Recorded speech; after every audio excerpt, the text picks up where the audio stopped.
పిత పుత్ర పవిత్ర ఆత్మనామమున ఆమీన్. ప్రియ స్నేహితులారా, మీ అందరికీ దేవుని యొక్క ఆశీస్సులను తెలియచేస్తూ ఈనాడు తల్లి శ్రీ సభ మనందరినీ కూడా దివ్యబలి పూజ పట్టణాల ధ్యానాంశానికి ప్రేమతో ఆహ్వానిస్తూ ఉంది.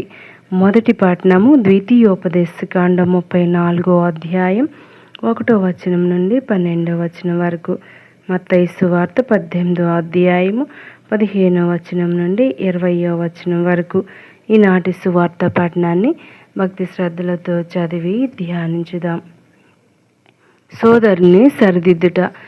నీ సోదరుడు నీ విషయమున తప్పిదము చేసిన ఎడల నీవు పోయి అతనికి తన దోషములను ఒంటరిగా నిరూపించి బుద్ధి చెప్పుము. నీ మాటలు ఆలకించిన ఎడల వానిని నీవు సంపాదించుకుని వాడవగదువు. నీ మాటలను అతడు ఆలకింపని ఎడల ఒకరిద్దరును నీ వెంట తీసుకొని పొమ్ము. ఇట్లు 2-3 సాక్షుల నోట ప్రతి మాట స్థిరపడును. అతడు వారి మాట కూడా వినని ఎడల సంఘమునకు తెలుపుము. ఆ సంఘమును కూడా అతడు లెక్కింపని ఎడల వానిని అవిశ్వాసునిగాను సుంకరునిగాను పరిగణింపుము. భూలోకమందు మీరు వేనిని బంధింతురో అవి పరలోకమందును బంధింపబడునుగాక. భూలోకమందు మీరు వేనిని విప్పుదురో అవి పరలోకమందును విప్పబడుదురని మీతో నిశ్చయముగా చెప్పుచున్నాను. భూలోకమున మీలో 2 ఏక మనస్కులై ఏమి ప్రార్థించినాను పరలోకమందుండు నా పిత వారికి అది వసుగునని మీతో నిశ్చయముగా చెప్పుచున్నాను. ఎలైనా ఎక్కడ 2-3 నా పేరట కూడుదురో అక్కడ వారి మధ్య నేను ఉన్నాను అనెను.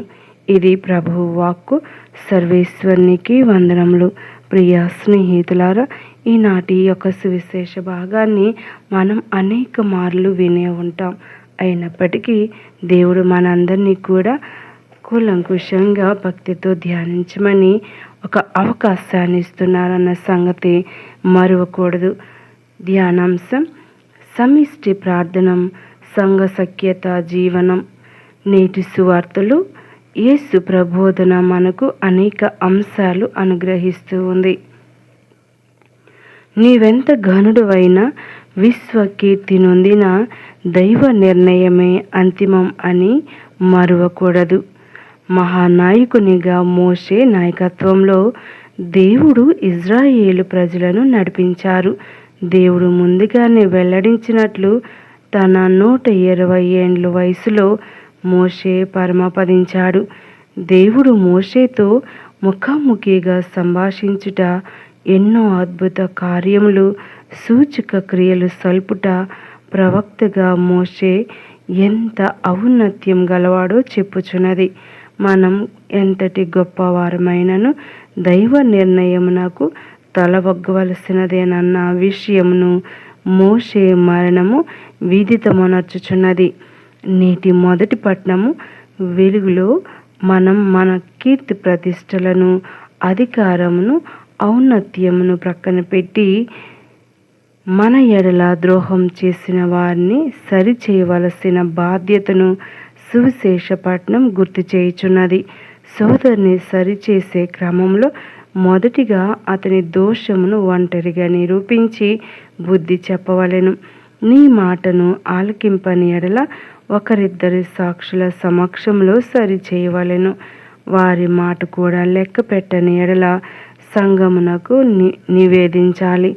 సంఘమును కూడా లెక్క చేయని ఎడల వానిని అవిశ్వాసిగా పరిగణించాలి అని ప్రభువు చెప్పిన పద్ధతి ఓ సోదరుడు సోదరి ఎడల మరియు ఉండవలసిన శ్రద్ధాశక్తులను, బాధ్యతను సూచిస్తూ ఒక ఆత్మను రక్షించుటలో ఎంతటి కృతనిశ్చయమై ఉండవలేనో నేర్పుచున్నది. కంటికి కన్ను పంటికి పన్ను అనే ప్రతి కార్యచ విశ్వాసి జీవితమునకు తగదు. ప్రేమతో సరిచేయడం, ప్రేమతో మన్నించడమే ఆత్మల రక్షణలో ప్రధానమని మరువవద్దు. ఎంతటి ఘోర పాపినైనా మన్నించడానికి దేవుడే సిద్ధమై ఉండగా మనకు ద్రోహం చేసిన వారి ఎడల ప్రతీకారం తీర్చుకుంటా మనం ఏ పాటివారం? అందుకే మనకు పాపోచ్చారణం అనేది దివ్య సంస్కారం ఒక దివ్య ఔషధంగా ఇవ్వబడుచున్నది. తోటి వారితోనూ దేవునితోనూ సఖ్యపడుటకు అత్యంత వరప్రదాయిని పాపోచ్చారణ దివ్య సంస్కారం. ఈ దివ్య సంస్కార విలువను మరచి ప్రతీకారేచ్ఛకు పూనుకొనుచున్న నేటి మన తరానికి ప్రభువు పలికిన భూలోకమందు మీరు వేనిని బంధింతురో అవి పరలోకమందును బంధింపబడును, భూలోకమందు మీరు వేనిని విప్పుదురో అవి పరలోకమందును విప్పబడునన్న మాటలు జ్ఞానోదయం కావాలి. ఈ మార్పు మనలో రావాలి అంటే ప్రార్థనానుభవం ఎంతో అవసరం. కనుక భావముతో మన్నించే వారిగా మన మన్నింపు ఆత్మల రక్షణకై ఉపకరించేదిగా ఉండునట్లు మనలను క్రీస్తు తత్వంలో నింపమని ప్రార్థించుదాం. సమిష్టి జీవనం అవసరమని సంఘ ప్రార్థన దేవునికి ప్రియమైన ప్రార్థన అని మనం గ్రహించగలం. ఇతరులతో సఖ్యంగా జీవించడం అంటే పరులను పోగొట్టుకొనకుండా సంపాదించుకోవడం అని అర్థం.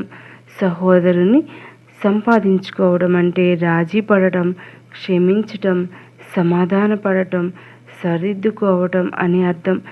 ఎటువంటి స్థితిలో కూడా నీ సహోదరుని పోగొట్టుకోవద్దు అని అర్థం.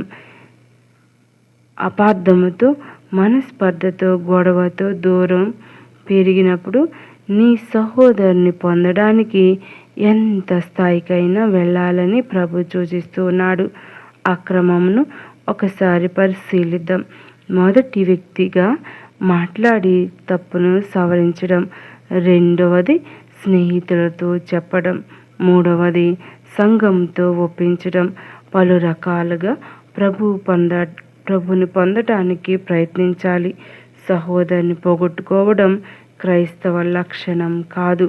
అటువంటి సఖ్యత జీవితమును దేవుడు కోరుకుంటూ ఉన్నాడు. చివరి వాక్యంలో ప్రభుని అభయం, ప్రభుని ఆశ అర్థం అవుతూ ఉన్నాయి. 2-3 కలిసి ప్రార్థించిన తాను ఉంటానని అభయమిస్తూ ఉన్నాడు.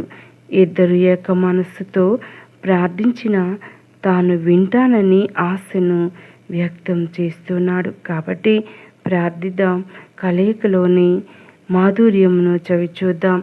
దయగల దేవుడు మనం క్షమించిన ఎడల మన పాపములను క్షమించే దేవుడు మనకు తోడై ఉన్నాడు.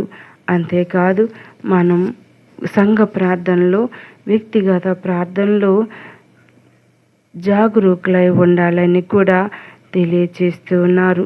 మరి క్రైస్తవ విలువల్లో మొట్టమొదటిది ప్రార్థించడం, రెండవది క్షమించడంగా ఈనాటి సువార్త పఠనం మనకు తెలియచేస్తూ ఉంది. మరి మన శత్రువులను ప్రేమించడం, మరి వారిని క్షమించడం కష్టమైన దేవుడు మనతో ఉన్నప్పుడు అన్నీ సాధ్యమని గమనించుదాం. ఎందుకనగా దేవుడే తనను హింసించిన వారిని, సిలువకు కొట్టిన వారిని, మరి ముఖం మీద ఉమ్ము వేసిన వారిని క్షమించి వదిలివేశారు. అంతేకాదు వారి కోసం తండ్రి దేవుని ప్రార్థించారు. తండ్రి, వీరు చేయనది ఏమో వీరికి తెలియదు అని గొప్పగా ప్రార్థించడం మనం చూస్తూ ఉన్నాం. మరి అనేక మార్లు మనకు క్షమించటం కష్టమైనా కానీ దేవుని యొక్క తోడ్పాటుతో సాధించలేనటువంటి విషయం ఏమీ లేదు. ఒకవేళ మనం ఇతరులతో మనస్పర్ధలు కలిగి ఉన్న ఎడల దేవుని యొక్క కృపతో క్షమించే భాగ్యం దయచేయమని, ఆ యొక్క గొప్ప లక్షణాన్ని మనకి కనికరించమని వేడుకుందాం.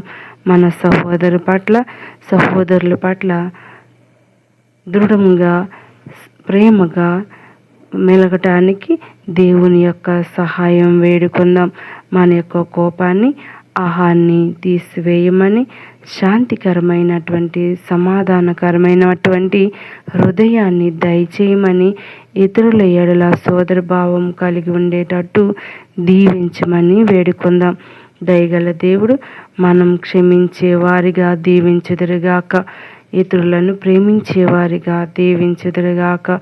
ఇతరులను సరిదిద్దుటలో సఖ్యత పడుతూ క్షమించమని వారిని మనం క్షమిస్తూ జీవితాన్ని గడుపుదాం. దయగల సర్వేశ్వరుడు మన యొక్క ప్రార్థన జీవితాన్ని మెరుగుపరిచి మన యొక్క ప్రార్థనలన్నిటికీ మంచి సమాధానం ఇచ్చుదురుగాక.